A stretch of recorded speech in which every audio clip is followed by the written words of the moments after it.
Hi, I'm Nhan. I'm Jennie Brown. And we're from? The Property Investing Formula.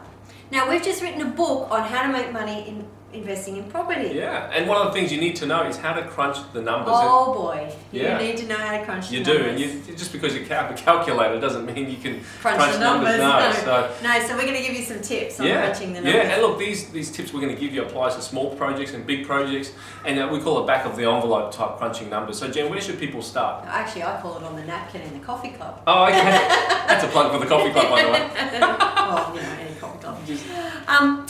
Okay, so let's talk about crunching the numbers. So I basically say that there's 4 parts to crunching the numbers. The first is your purchase costs. Yes. So that's the price of the property that you're looking to buy, and then the costs associated with that. So things like stamp duty, legal fees, inspections if you've got to have them, that type of thing. The second part is the cost of whatever it is that you're going to do. So the project cost. So for example, if it's a subdivision, how much is it going to cost you to subdivide? Yes. Or if it's a development, how much is it going to cost you to develop or strata or whatever? So, one of the ways you can get really fast at this is once you start crunching numbers on properties, you'll get an idea by doing a little bit of research as to how much it's going to cost. For example, if an agent rings me and says, here's a reno I think you could do, I know fairly much how much it's going to cost me to, do a bathroom complete makeover, a kitchen makeover and all that type of thing. And I've learned that just purely by doing the research and doing this over and over and over. But when you start out, just ring around and ask for the questions and put a figure down and work from there. So the third part, Nhan, do you want to address that? That's the holding costs. The holding costs? Yeah, so holding costs generally I allow in a project for at least 6 to 12 months. You're going to work on the interest rate. Simply, you can work on, let's say, 5 to 6% on the total amount. I like to use that on the total amount just to keep things simple. And then the last part is? The last part is the selling cost. That's right. Now we're assuming you're going to sell and not buy and hold, so that's what we're talking about here. But the selling costs are things like if you have to stage it, and you should stage it, yes. Legal costs, and of course your agent's fees. Yes. So you need to take those all into consideration. And then the last bit to tie it all up is obviously the exit price, so you've got the cost of the buying, add value, which is the middle part, developing, renovation, strata titling, whatever.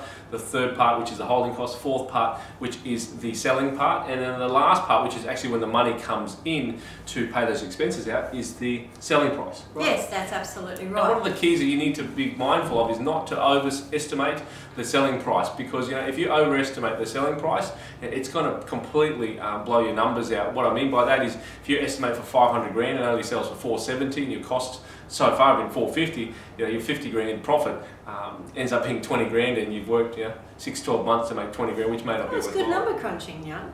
Is that quick? Yeah, that was quick. Yeah. Here's the thing though, let's just talk about the holding costs. When I'm doing a really quick number crunch, like if I don't go and look at a property, I just do a quick number crunch first, and that determines whether I want to go further with it. Yes. And I've gotten really fast, like you said, on the back of the envelope or on yes. a napkin when I'm sitting somewhere, or just in a notebook or something. But I actually don't put holding costs into that, because here's the thing, if you can't make a deal work without yes. holding costs, sure. It's not going to work with holding costs. Absolutely. So if it's not working with that, then there's no point in going any further. And so the tip with crunching numbers is that you need to practice it a lot, many hundreds, if not thousands of times until you get it right. And even these days, I'm doing... I think you just scared them with 1,000 times. Who wants to crunch a number 1,000 times? Well, they can handle the truth. So especially when you're doing bigger projects, what I generally do with number crunching, I start off with rough numbers, and then I get professionals in to give me even more accurate quotes. Yeah. And that's the thing, you do the quick number crunch exactly. to see if you want to pursue it any further, Yeah. and that becomes the basis of putting more concrete figures into your exactly. costing. And even then, I'm getting a consultant in. I might spend $1,000 on consultants in to get me more accurate figures, and they're worst case figures anyway. And if my feasibilities work on worst case figures, then and I know 9 times out of 10 the worst case figures don't even come about, because I've allowed for a lot of things to go wrong, and most of the time they don't go wrong, and then you end up with a great feasibility. I think that's a really big tip just there, is to be very conservative with your numbers. And by conservative we mean very conservative with your selling prices, yes. but also don't skimp on your costs, because yes. that's where a lot of people get caught out. Yeah, and the more you do it, the more you'll be comfortable with what numbers you allow. I still allow for X amount of holding costs, at least 12 months of holding costs, even though the project might be finished in 6 months,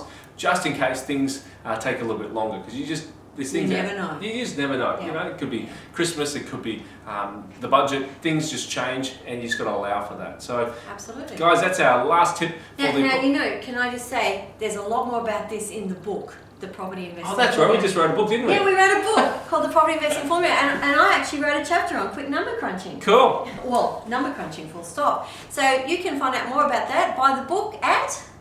It's www.propertyinvestingformula.com/book, and there's also a handful of freebies there. This is Nhan signing off. I'm Jennie Brown. Go buy the book. Bye. Cool. All done. Woo! Woo! Done. I was thinking